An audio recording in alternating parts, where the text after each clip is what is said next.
Hi, I'm Lisa. Welcome to day 12 of the 12 days of Christmas at Lori's Country Cottage. Today is packed full of great quilting notions and some fun stuff too.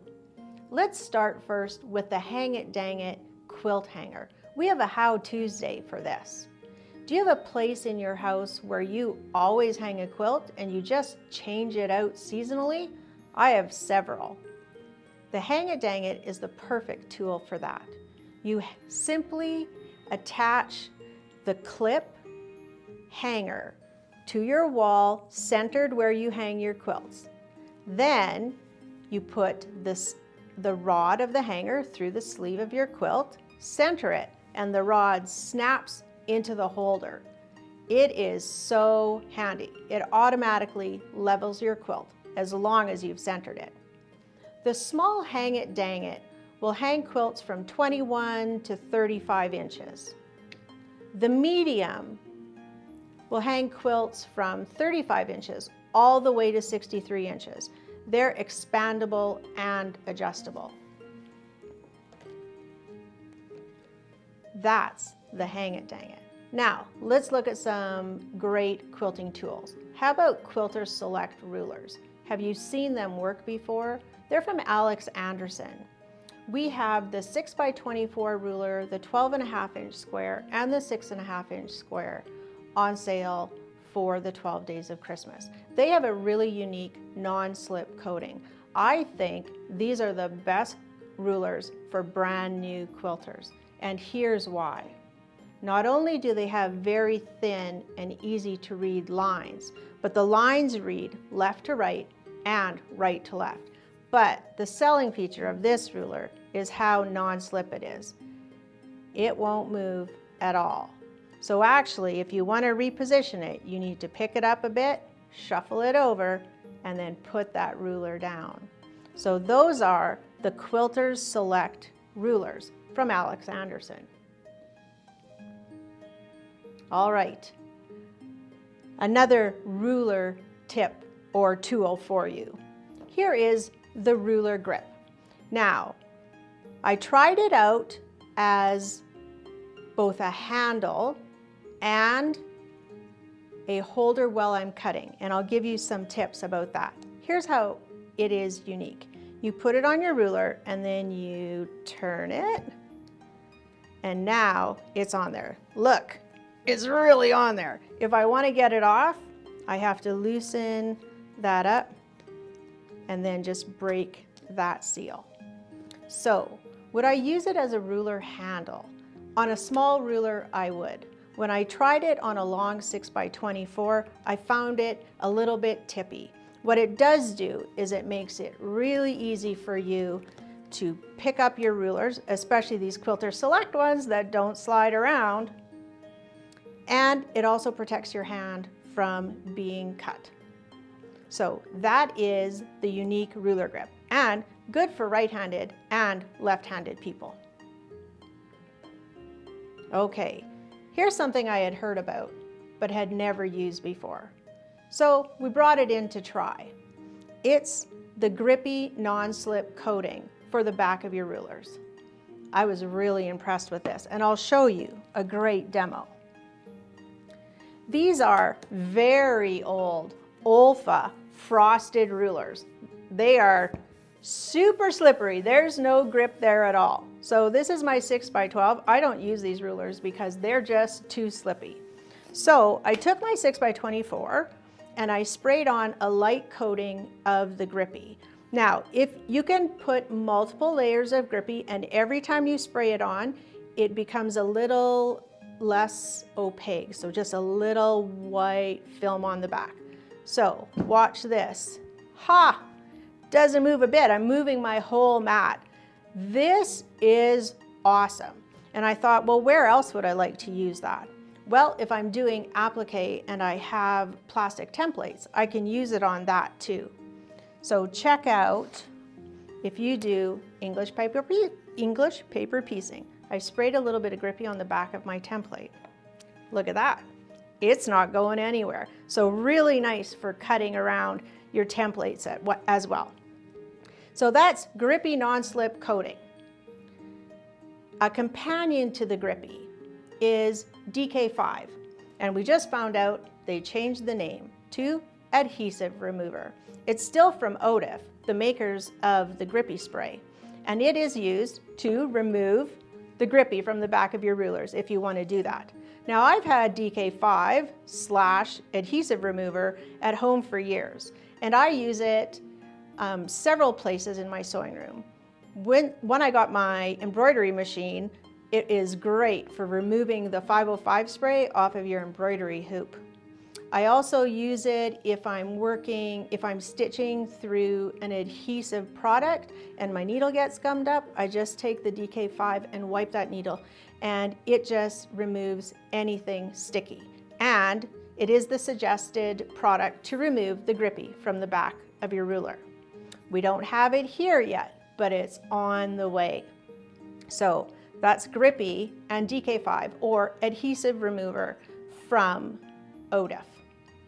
Now, there's another tool that isn't here today, but we really wanted to give you the chance to purchase it, and it's called the ruler lip. Each package of ruler lips comes with 2 6-inch lips. And here's a great little video for you to watch to see how the ruler lip works.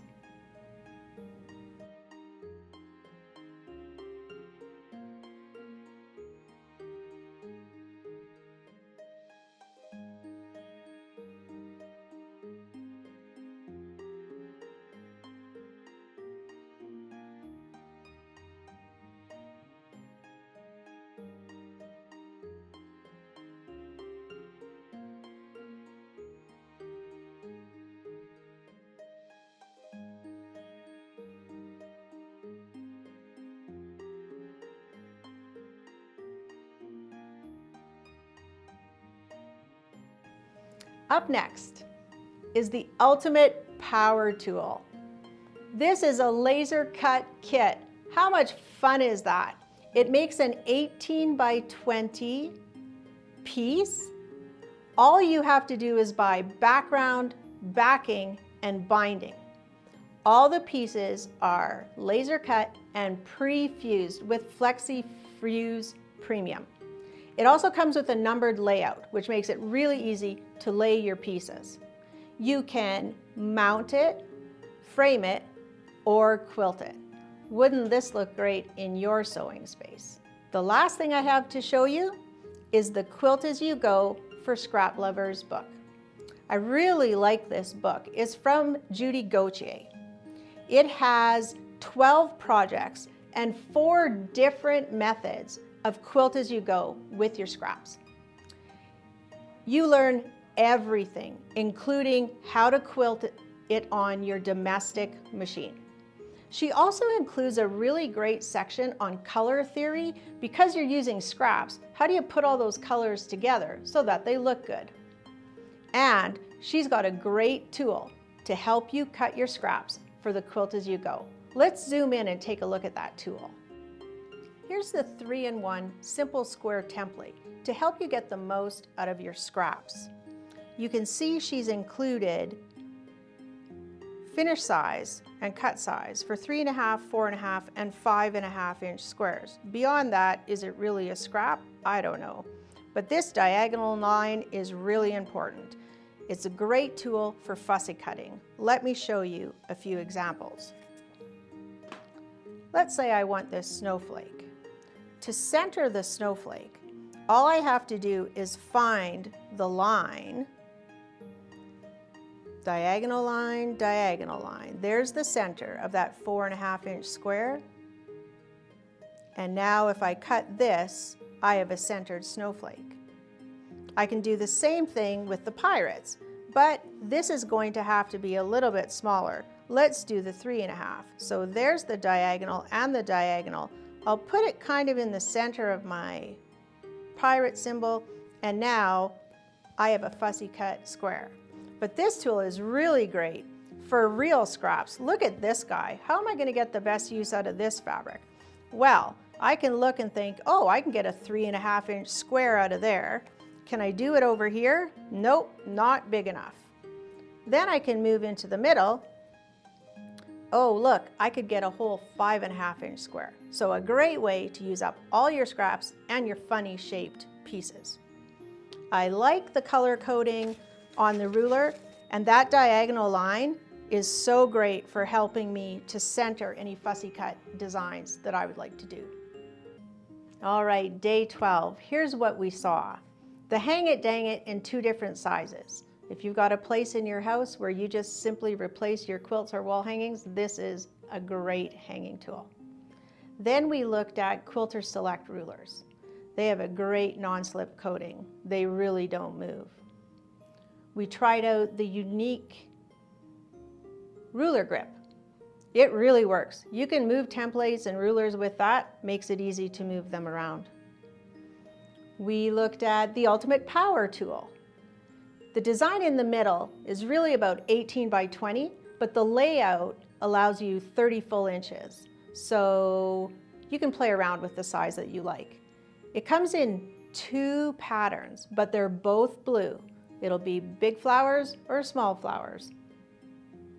I showed you Grippy. Remember Grippy? This one's slippy, this one's grippy. I've got Grippy on the back of my slippery ruler. I really love this. This is going to become a staple in my sewing room. Great for templates too. And don't forget the DK5 that we don't have here to show you, or the Adhesive Remover. I use it in my sewing room all the time. Also, the ruler lip. You got to watch a little video on how you can use the ruler lip to join your rulers together, or to use them as T-squares and slide them along your cutting board. The last 2 things we looked at today are the Quilt As You Go for Scrap Lover's Book and the 3-in-1 Simple Square Template to help you cut your scraps for your quilts. Have you downloaded the last block? It's day 12. Don't miss out on the last block. Download your block and enjoy making some barn quilt blocks, whether they're Christmas themed or not. Now, this is day 12 of the 12 days of Christmas, so it should be our last day. But if you've visited us before, you know we always do a day 13. So join me tomorrow for day 13. We have a special surprise for you for day 13.